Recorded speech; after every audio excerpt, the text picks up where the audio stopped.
It's 1860, more than 50 years after the United States banned the importation of enslaved people. More than 50 years after Congress declared that anyone caught engaging in the international slave trade could be put to death. And yet, under the cover of darkness, a wooden schooner slips into Mobile Bay, Alabama, carrying 110 African men, women, and children in its hold. This is the story of the Clotilda, America's last slave ship. A story of greed, betrayal, and a crime so brazen that its perpetrators thought they could simply burn the evidence and walk away.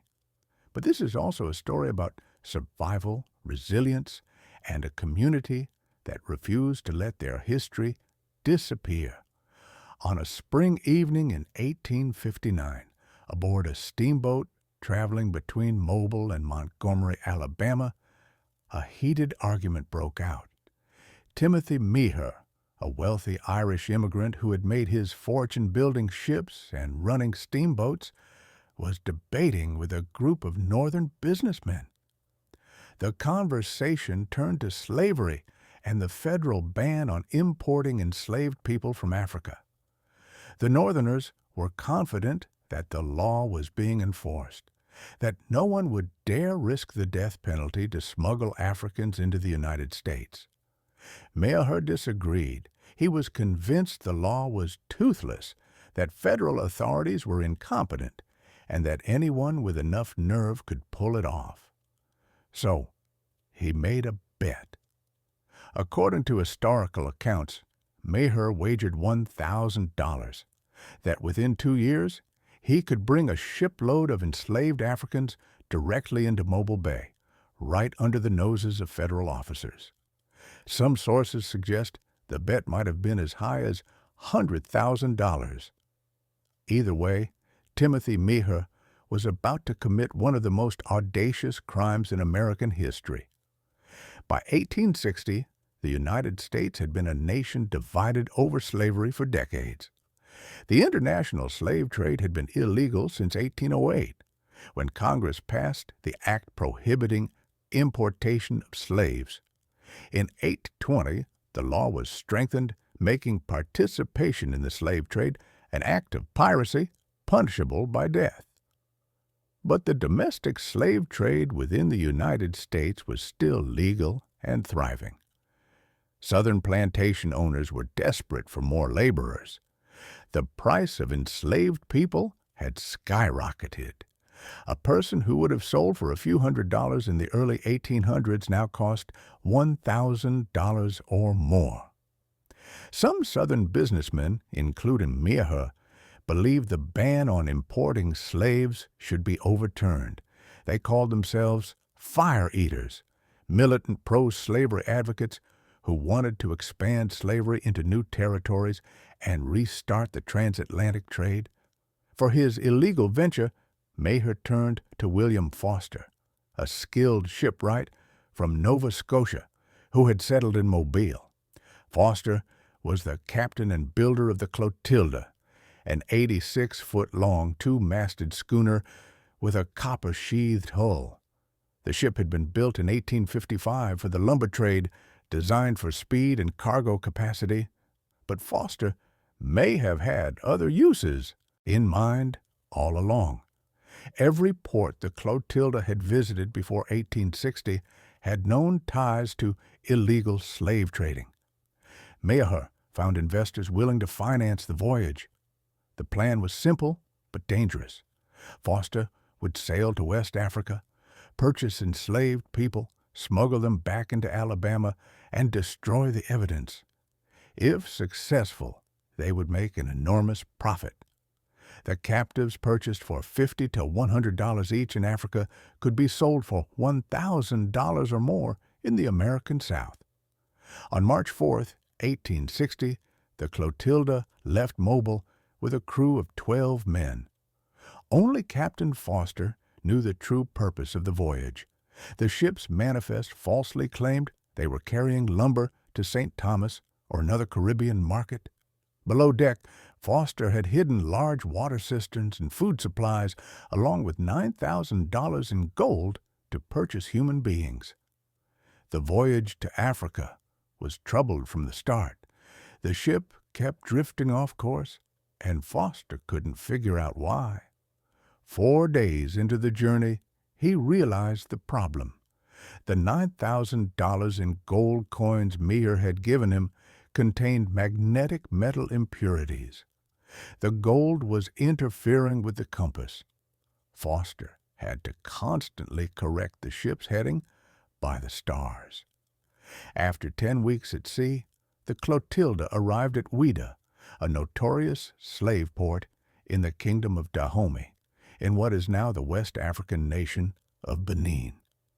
This was the same port that had shipped thousands of enslaved Africans to the Americas for generations.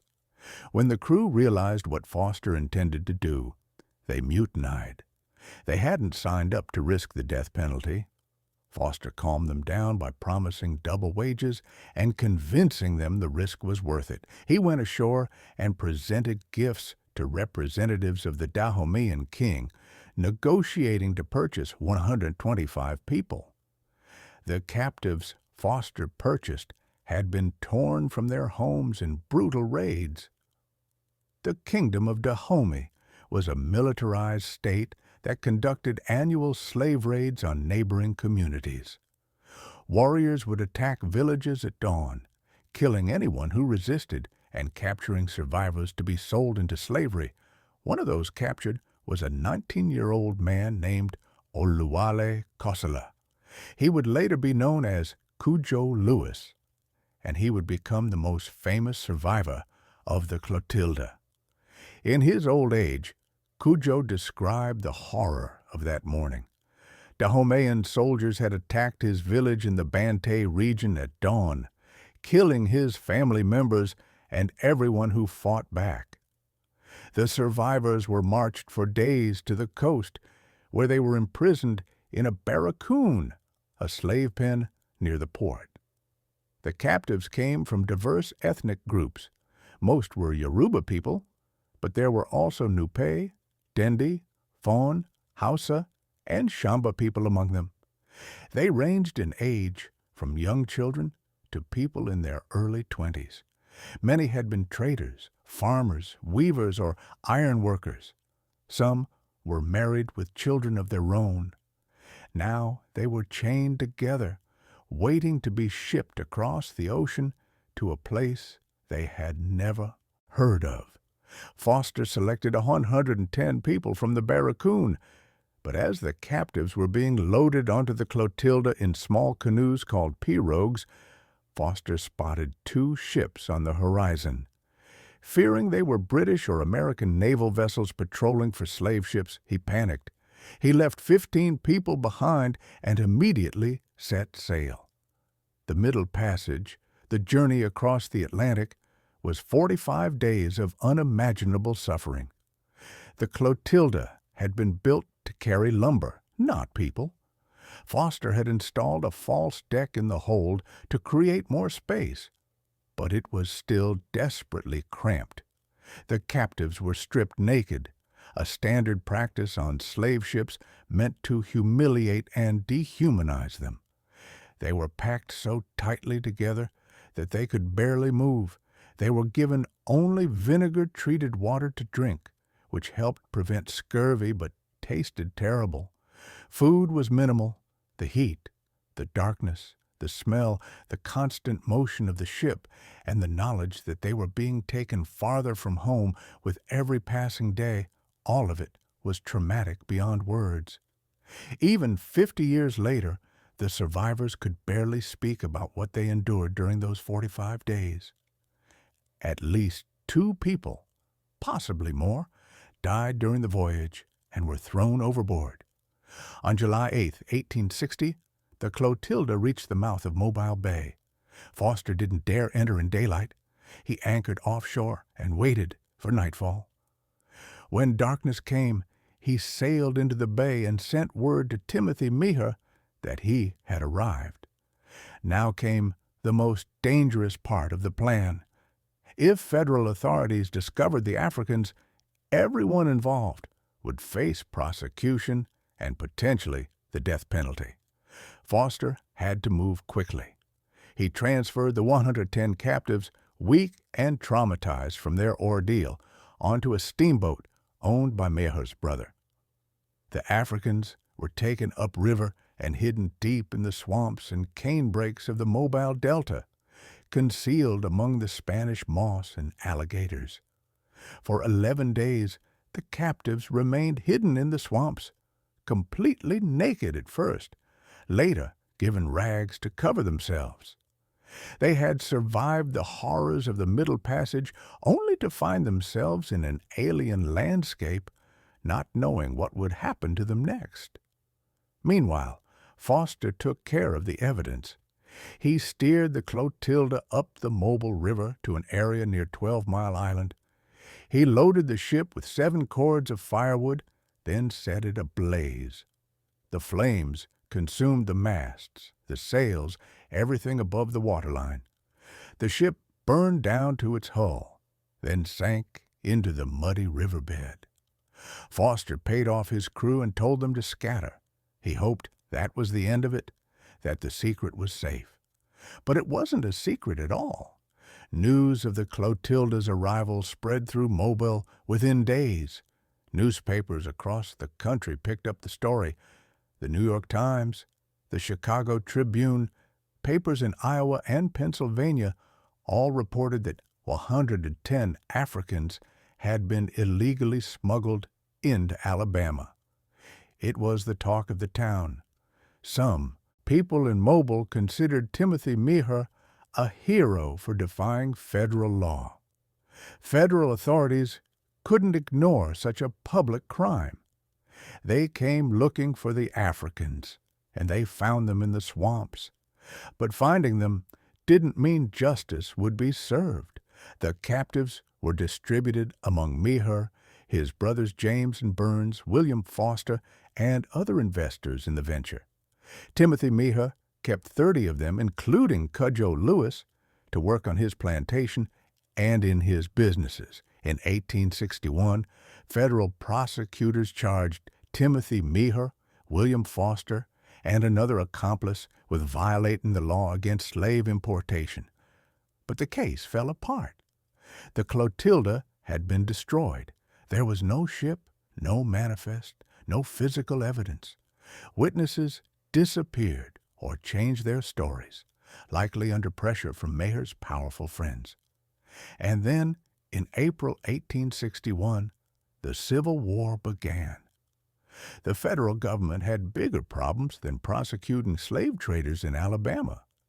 The charges were dismissed. Timothy Meaher and William Foster walked free. They were never punished for their crime.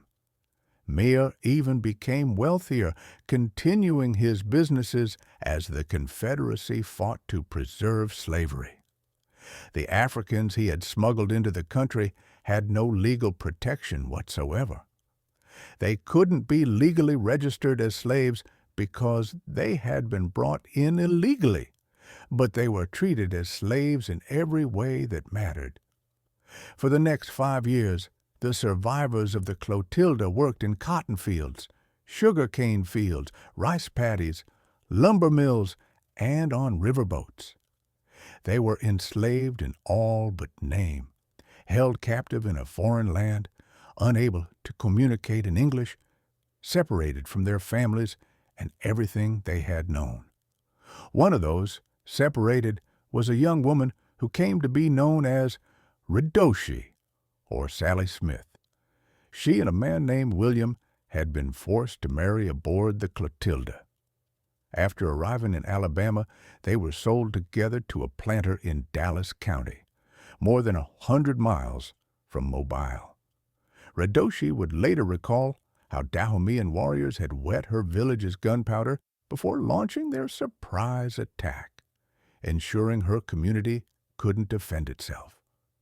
She remembered the 4-day march to the coast, the 3 weeks locked in the barracoon, and the people who died during the voyage. Then, in 1865, everything changed. The Civil War ended, the Confederacy fell, the 13th Amendment abolished slavery throughout the United States. The Clotilda survivors were free. But what did freedom mean? When you were thousands of miles from home, unable to speak English, with no money and no way to get back to Africa. The survivors asked the United States government to repatriate them, to send them back to their families and their homeland.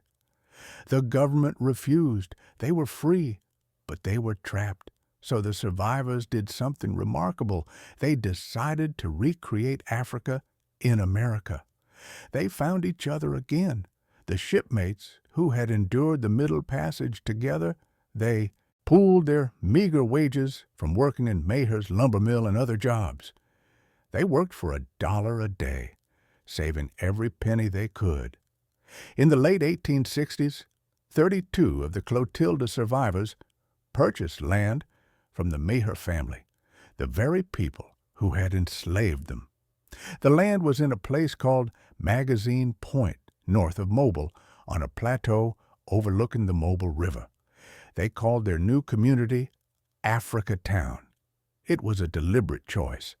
As Cudjoe Lewis later explained, "We call our village Africatown. We say that 'cause we want to go back into Africa's soil, and we see we can go. Therefore, we monkey to Africa where they fetch us." Africatown was unlike any other community in the United States. The residents spoke their native languages, Yoruba, Nupe, Fon, and others. They practiced their traditional customs and religions, even as many also adopted Christianity. They chose their own leaders, including men named Charlie Petite and Cudjoe Lewis as chiefs, and a medicine man called Jabez. They buried their dead according to their traditional practices. The people from Atacora wrapped corpses in bark and buried them deep. The Yoruba had rituals to test newborns' vitality by plunging them into the creek. They built a church in 1872, which they called Old Landmark Baptist Church, later renamed Union Missionary Baptist Church. It still stands today. They opened a school in 1880 so their children could learn English and have opportunities in America while still knowing their African heritage. They farmed, fished, hunted, raised livestock, and created a thriving, self-sufficient community. Cudjoe Lewis and his wife, Abele, another Clotilda survivor, had 6 children together. They gave each child both an African name and an American name. Their son, Alec Ayadjemi, whose name meant "I suffered" in Yoruba, became a grocer. Cudjoe organized his family compound in the traditional Yoruba way. But tragedy stalked the Lewis family. One by one, Cudjoe's children died young. Cudjoe Jr. was shot and killed by a sheriff's deputy. David was hit by a train. Paulé disappeared and was likely murdered. Alec and James died of illness. Their daughter Celia died at 15. Abele died in 1908. Cudjoe outlived his entire family. Africatown prospered in the late 1800s and early 1900s despite the oppression of Jim Crow segregation. The community grew to over 10,000 residents at its peak. A mix of Clotilda descendants and other African Americans attracted to this unique place where African traditions were still alive. The residents valued education, community, and their connection to their ancestors. But the Meaher family never really let go. They remained one of the largest landowners in the Mobile area. In 1928, Timothy Meaher's grandson leased 100 acres of land around Africatown to the International Paper Company. A massive paper mill was built right next to the community.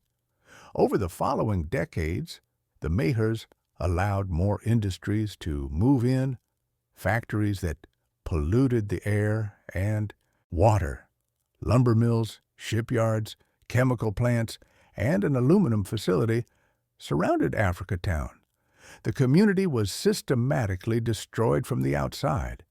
Residents were denied electricity and running water until the 1960s. Industrial pollutants poisoned the land and sickened the people who lived there. Property values plummeted. In 1991, a 5-lane highway was built right through the heart of Africatown, destroying historic buildings and splitting the community in half. The population declined from over 10,000 to around 2,000 today. Through it all, the descendants held on to their history. The stories of the Clotilda were passed down from grandparents to parents to children. Families told their children about the ship, about Africa, about the Middle Passage, about Africatown's founding. But for decades, many historians dismissed these stories as myths or exaggerations. There was no proof, they said. The ship had been burned and sunk. It was probably just a legend. The survivors themselves told their stories while they were alive. In 1914, a teacher and writer named Emma Langdon Roche interviewed the remaining survivors and published a book with their accounts. The survivors asked to be called by their African names, hoping that if the book reached Africa, their families might know they were still alive. In 1927, a young anthropologist and writer named Zora Neale Hurston traveled to Africatown. She had heard about Cudjoe Lewis, then 86 years old and one of the last living survivors of the transatlantic slave trade. Over several months, Hurston interviewed Cudjoe extensively, recording his story in his own words and dialect. She photographed him and filmed what is believed to be the only known motion picture footage of a person who survived the Middle Passage. Cudjoe told Hurston everything. He described his childhood in Africa, the dawn raid that destroyed his village, the march to the coast, the horror of the barracoon, the nightmare of the Middle Passage, his enslavement in Alabama, and the building of Africatown. He told her about his wife and children, all of whom he had lost. He told her he wanted to look like he was in Africa, because that's where he wanted to be. Hurston wrote a manuscript based on these interviews, a book she called Barracoon, the story of the last black cargo. She finished it in 1931. But publishers rejected it. They wanted her to edit Cudjoe's dialect to make it more readable for white audiences. Hurston refused. She wanted Cudjoe's voice to be heard exactly as he spoke. The book went unpublished for 87 years, finally released in 2018, long after both Hurston and Cudjoe had died. Cudjoe Lewis died on July 17, 1935, at approximately 94 years old. For decades, he was believed to be the last survivor of the Clotilda. But recent research has revealed that wasn't quite true. Radoshi, who had been sold away from the main group, lived in Dallas County, Alabama, until 1937. A woman named Matilda McCreer, who had been a child when she arrived on the Clotilda, lived until 1940, making her the actual last survivor of the last slave ship. But even after all the survivors had passed away, the story of the Clotilda lived on in Africatown. The descendants kept telling it, and they kept saying the ship was out there somewhere, hidden in the mud of the Mobile River. For over 150 years, people searched for the Clotilda. Divers, historians, and archaeologists explored the Mobile River and Mobile Bay, looking for the famous ghost ship. But the river had many wrecks. The area was a ship's graveyard. Every few years, someone would claim they had found the Clotilda, only to be proven wrong. Then, in 2018, a journalist named Ben Raines decided to search for the ship. Raines was an environmental reporter and filmmaker who specialized in stories about the Mobile Tensaw Delta. He knew those waterways better than almost anyone. He had been following the Clotilda story for years, and he believed everyone had been looking in the wrong place. Raines studied the primary historical documents, including William Foster's own journal and Timothy Meaher's later interviews. He realized that Meaher had deliberately lied about where the ship had been sunk, trying to lead people away from the actual location. Most searchers had been looking too far north based on Meaher's false claims. Raines began his own search, diving in areas that had been ignored. In January 2018, he found a shipwreck that seemed promising. It had the right kind of timbers, the right size, the right location. He went public with the discovery. For a brief moment, it seemed like the mystery had been solved. But when experts examined the wreck more closely, it was the wrong ship. It was too large. The construction didn't match. It showed no signs of fire damage. Raines was devastated, but he didn't give up. He kept searching. And on April 13, 2018, just 300 yards from where he had found the first wreck, he discovered another ship. This one was different. It had clearly been burned. The dimensions matched the Clotilda perfectly. The construction was right. It was in exactly the location that Foster's journal described, near 12 Mile Island in the Mobile River. Raines contacted the Alabama Historical Commission, the state agency responsible for historic sites. The commission brought in maritime archaeologists from a firm called Search, Inc. They conducted a thorough investigation. They measured every timber, examined every fastener, compared the construction techniques to records of mid-1800s Gulf Coast schooners. The wood was southern yellow pine and oak, just like the Clotilda. The iron fasteners were hand-forged, consistent with 1850s construction.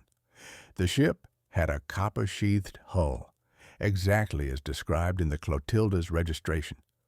Dendrochronology, the study of tree rings in the wood, dated the timbers to around 1855 to 1856, the exact years the Clotilda was built. The vessel had been burned to the waterline just as Foster had described, and perhaps most convincingly, there was evidence that the ship had been dynamited in the 1950s. A descendant of Timothy Meaher had been telling people for years that he and his father had dynamited the Clotilda decades earlier, trying to destroy it forever. The archaeologists found blast damage consistent with that story. For nearly a year, the Alabama Historical Commission kept the discovery quiet while they completed their verification. They wanted to be absolutely certain before announcing it to the world. They also worked closely with the Africatown community and descendants of the Clotilda survivors, making sure they were part of the process. On May 26, 2019, the Alabama Historical Commission made the official announcement. The Clotilda had been found. The last slave ship to America had finally been located 159 years after it was burned and sunk to hide a terrible crime. The discovery made international headlines. For the descendants, it was overwhelming. Lorna Gale Woods, whose great-great-grandfather Charlie Lewis had been on the Clotilda, said the excitement and joy were almost too much to contain. Generations of her family had been told they were making up stories, that the ship was just a legend. Now they had proof. Their ancestors had been telling the truth all along. The wreck site was listed on the National Register of Historic Places in 2021. Archaeologists continue to study it carefully, documenting every detail. The ship lies in fresh water and dense mud, which has preserved it far better than most slave ship wrecks. Of the approximately 1,000 known slave ship wrecks around the world, only about 10 are diveable. The Clotilda is unique because the freshwater environment has kept the wood and metal relatively intact. But the discovery also raised difficult questions. What should be done with the wreck? Should it be raised and put in a museum? Should it be left where it is as an underwater memorial? Who has the right to make those decisions? The Alabama Historical Commission has taken a cautious, respectful approach, consulting with the Africatown community and Clotilda descendants every step of the way. Today, Africatown still exists. About 2,000 people live there, including roughly 100 confirmed descendants of the Clotilda survivors. The community faces serious challenges. Decades of industrial pollution have caused health problems and environmental damage. Many residents suffer from cancer, respiratory diseases, and other illnesses linked to the toxic facilities that surround their neighborhood. Property values remain low. Resources are scarce, but the community hasn't given up. Residents are fighting for environmental justice, demanding that the polluting industries be held accountable. They're working to preserve their history and attract new residents and investment.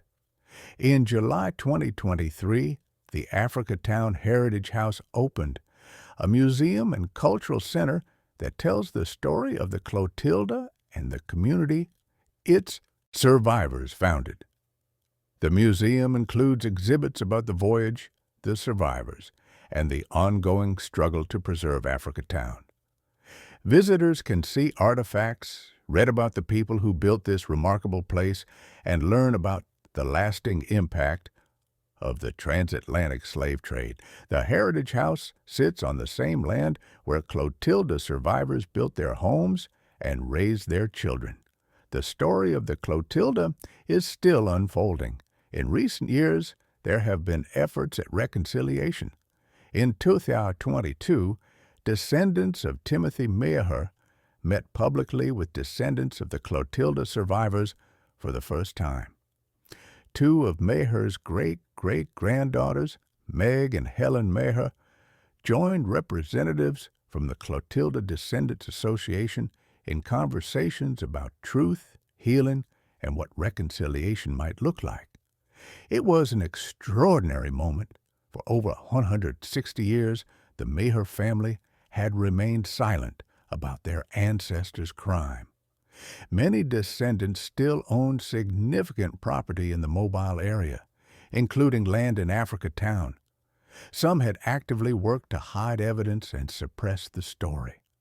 But Meg and Helen Meaher chose a different path. They publicly acknowledged what Timothy Meaher had done and expressed their disapproval of his actions. In contrast, representatives from Benin, the modern nation that encompasses the kingdom of Dahomey, have also sought to acknowledge their ancestors' role in the slave trade. Dahomey was one of the major suppliers of enslaved people in West Africa, conducting brutal raids and selling prisoners of war. In recent years, Beninese officials have visited Africatown, offering apologies and seeking dialogue with descendants. The Clotilda is more than just a shipwreck. It's a tangible connection to one of the darkest chapters in human history.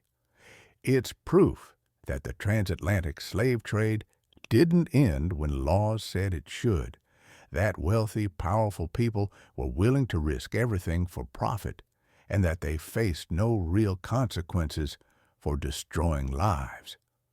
But it's also a testament to human resilience. The survivors of the Clotilda were stolen from their homes, transported across an ocean in chains, enslaved in a foreign land, and then abandoned when freedom finally came. They had every reason to despair. Instead, they built something beautiful. They created a community where their culture could survive, where their children could thrive, where their story would not be forgotten. Africatown stands today as a living memorial to that resilience. The descendants carry with them the legacy of their ancestors, people who refused to let slavery erase their identity. They know their names: Kosola, Abache, Kupole, Abile, Redoshi. They know where they came from. They know what they survived, and they're making sure the world knows too. The discovery of the Clotilda in 2019 confirmed what the descendants had always known. Their stories were true. Their ancestors were real people with real names and real histories. The ship that changed their families forever was right where it was said to be, hidden in the mud, waiting to be found. This is why the Clotilda matters. It's not just about a ship. It's about memory, about truth, about the importance of listening to the voices of those who survived unspeakable trauma. For too long, the official history ignored or dismissed the testimonies of enslaved people and their descendants. The discovery of the Clotilda proved those testimonies were accurate, reliable, and essential to understanding our past. The survivors of the Clotilda are gone now, but their legacy lives on in Africatown, in the descendants who still live there, in the stories that are still told, and in the ship that rests at the bottom of the Mobile River, a silent witness to a crime that was never truly punished. This was the story of the Clotilda, America's last slave ship, a story of greed and suffering, but also of courage and survival. A story that reminds us that history isn't just dates and facts. It's people, families, communities, lives that were lived and lost and remembered. And sometimes, against all odds, it's the truth that refuses to stay buried. You can click in these other videos if you like this one. Don't forget to like the video if you enjoyed it and subscribe to the channel for more history documentaries.